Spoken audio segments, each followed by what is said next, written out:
14। Question number 14 देखते हैं। कह रहा है कि मृदा का लवणी भवन मृदा में एकत्रित सिंचित जल के वाष्पीकृत होने से पीछे छूटे नमक और खनिजों से उत्पन्न होता है।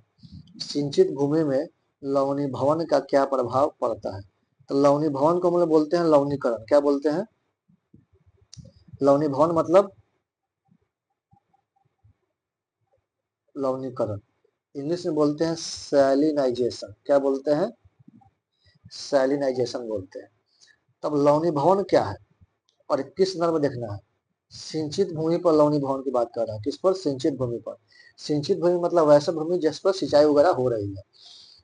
तो सबसे पहले जान लेते हैं कि लवणीकरण क्या है। तो जैसे मान लेते हैं कोई यह एक छोटा सा मतलब हमारा खेत हो गया, सिंचित भूमि हो गई, और यहाँ से हम जल से सिंचाई कर रहे हैं, लेकिन पानी की अगर कोई निकासी नहीं है और खूब ज्यादा सिंचाई हो रही है तो क्या होता है कि नमक की जो परतें होती है बैठ जाती है। यानी सिंचाई से पूरा आप इसको लबालब भर दिए हैं पानी से और निकासी का कोई रास्ता नहीं है, तो जल जो होता है कि वाष्पीकृत के माध्यम से आसमान में चल जाता है, वाष्पीकृत हो जाता है। तो जल में जो नमक की परतें होती है ना, वो यहाँ पे भूमि पर बैठ जाता है।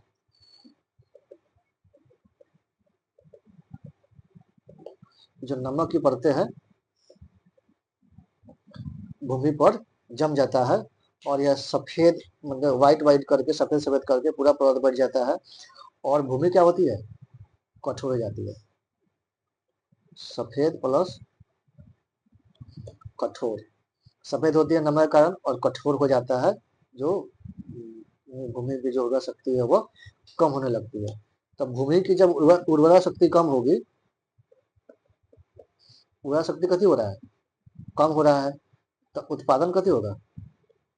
ज्यादा होगा कम होगा? तो उत्पादन भी कम होगा। तब आइए देखते हैं कथन देखते हैं। कथन में क्या है कि यह फसलों के उत्पादन में अत्यधिक वृद्धि लाता है। वृद्धि लाता है कि कमी होगा उत्पादन में? कमी होगा। तो इसलिए यह कथन क्या हो जाएगा? गलत हो जाएगा, क्योंकि संलयन से उत्पादन में वृद्धि नहीं होती है, कति होती है? कमी होती है। यह कुछ मृदाओं में अपारगम्य बना देता है। बिल्कुल सही है। अपारगम्य मतलब कि उसके आर पार नहीं जाया जा सकता है। ठीक है, अब नमक की परत इस पर जम गया है तो आर पार मृदा को नहीं जाने देता है, तो मतलब अपारगम्य बना देता है। ठीक है। सी कह रहा है यह भौम जल स्तर को, भौम जल स्तर मतलब वाटर टेबल, भूमिगत जल की बात हो रही है। किसकी बात हो रही है? भूमिगत जल की। ऊपर ले आता है। नहीं, लवणीकरण से, लवणी भवन से भौम जल स्तर जो भूमिगत जल है वाटर टेबल ऊपर नहीं आता है, बल्कि वाटर टेबल के कारण सैलिनाइजेशन या लवणीकरण होता है। तो यह कथन उल्टा दिया गया है। हाँ, अगर भौम जल स्तर या भूमिगत जल अगर ऊपर चले आए तो उससे लवणीकरण हो सकता है, लेकिन लवणीकरण से भौम जल स्तर ऊपर आ जाए ऐसा नहीं है। इसलिए यह कथन गलत हो जाएगा। यह मृदा के वायु अवकाशों को जल से भर देता है। जल से नहीं भरता है, बल्कि कब से भरेगा? नमक से। अब यहाँ पर नमक का परत जम रहा है ना भाई, तो जो वहाँ के जो वायु में छिद्र होगा, जो मृदा के जो वायु में छिद्र होगा, किससे भरेगा? नमक से भरेगा ना भाई, जल से थोड़ा भरेगा। तो इसलिए यह भी कथन गलत हो गया। तो बचा क्या हमारा? सी। देखिए आराम से एकदम लॉजिक से यह कथन, थोड़ा सा आपको नॉलेज चाहिए और आराम से प्रश्न सॉल्व हो जा रहे हैं। तो देखिए फिर से एक बार देखते हैं कि यह फसलों के उत्पादन में अधिक वृद्धि लाता है, तो नहीं गलत बात है। वृद्धि न ला करके कमी लाता है। यह मृदाओं को अपरदन बना देता है, बिल्कुल सही है।